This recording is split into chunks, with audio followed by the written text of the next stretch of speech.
Salut à tous, vous êtes avec Magicor, c'est Sunza, et aujourd'hui je vais vous présenter les différents formats du jeu de Magic the Gathering. Pour commencer, il y a tout d'abord deux catégories de joueurs, les casuals, qui jouent entre amis, et les joueurs compétitifs ayant l'ambition peut-être d'intégrer le circuit professionnel. Afin de diversifier l'expérience de jeu et de varier les plaisirs, Magic a mis en place le format de jeu. Ces dernières diffèrent par les extensions qui y sont autorisées et donc directement par les cartes jouables.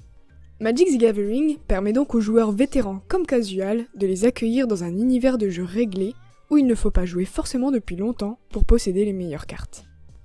Il faut tout d'abord savoir que les formats de jeu peuvent être catégorisés en deux groupes. Le premier étant le construit, où les joueurs construisent leur deck au préalable avec les cartes leur appartenant. Et le second étant le limité, où les joueurs peuvent se ramener les mains dans les poches et participer à une draft ou à un scellé. Ces formats donnent l'opportunité de jouer sans que celui-ci ait acquis des cartes. Mais qu'est-ce qu'exactement le draft ? Le draft accueille des joueurs autour d'une table, chacun ayant à sa disposition 3 boosters. Dans le déroulement d'une draft, chacun va ouvrir un booster, y choisir une carte, et passer ensuite le reste au joueur à sa gauche. Chaque joueur fera donc de même et vous prendrez une carte à chaque échange de pack. Il faudra faire ainsi jusqu'à ce que les boosters soient totalement répartis. Puis vient le tour du second booster, où on agira de la même manière, à la seule différence que l'on passera le booster à droite. Enfin, le troisième booster, qui suite à votre choix, repassera à gauche.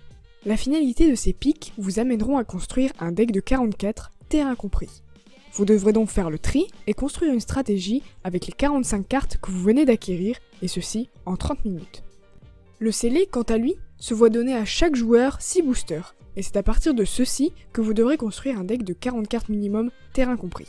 C'est un format qui est notamment joué aux avant-premières des extensions et qui permet de découvrir les nouvelles cartes de cette dernière. Ces formats de jeu permettent aux joueurs débutants de commencer leur collection tout en se familiarisant avec les règles de Magic. Les formats construits diffèrent par le fait que vous devez avoir monté votre deck avant de pouvoir jouer entre amis ou participer à un tournoi. Les différents formats du construit sont le standard, le moderne, le legacy, le vintage, le block, le commander et récemment ajouté le brawl. Le Commander est un format de jeu construit ayant pour particularité d'avoir une zone de commandement. Vous aurez ainsi la possibilité de choisir une créature légendaire comme commandant ou comme capitaine. Votre deck devra être constitué de 99 cartes, chacune différente, et chacune présente en un exemplaire à l'exception évidemment des terrains de base, avec la contrainte que vos cartes possèdent la couleur d'identité de votre commandant. Le format bloc, lui, autorise les cartes provenant d'un seul bloc d'extension. Ainsi, vous devrez construire votre deck de 60 cartes minimum contenant uniquement des cartes provenant de l'extension du bloc donné, chaque carte pouvant être jouée en un maximum de 4 exemplaires. Le standard, quant à lui, n'autorise que les extensions les plus récentes, provenant des 2 derniers blocs d'extension. Ainsi, le standard voit un renouvellement des cartes jouables et demande donc aux joueurs d'élaborer de nouvelles stratégies, faisant de ce format un des plus populaires et un des plus accessibles pour les nouveaux joueurs. Si vous souhaitez voir quand et quelle extension sortent, vous pouvez vous rendre sur whatsinstandard.com. Élargissons le champ des possibles avec le format moderne. Le format moderne autorise les extensions présentes depuis la 8e extension de Magic the Gathering, comptabilisant 56 extensions jouables, offrant donc beaucoup plus de possibilités. Malgré tout, certaines cartes sont restreintes. Vient ensuite le format Legacy. Le format Legacy autorise toutes les extensions, mais est beaucoup plus exigeant, il interdit un plus grand nombre de cartes. Et vient enfin le format Vintage. Le format Vintage autorise toutes les cartes existantes depuis la création du jeu, avec certaines cartes interdites ou bien restreintes au vu de leur énorme potentiel. Et pour finir, le Brawl. Le Brawl est un format qui est apparu depuis peu. Il consiste à la construction d'un deck de 60 cartes autorisées en standard, chacune des cartes en un exemplaire.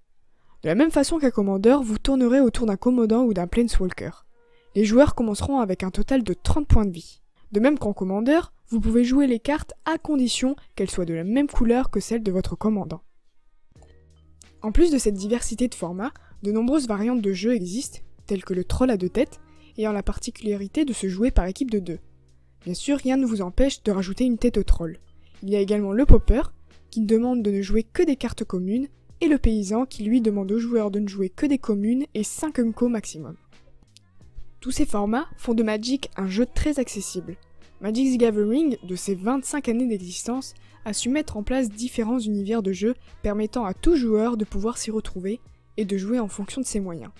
Ce qui fait de lui le JCC le plus populaire encore aujourd'hui.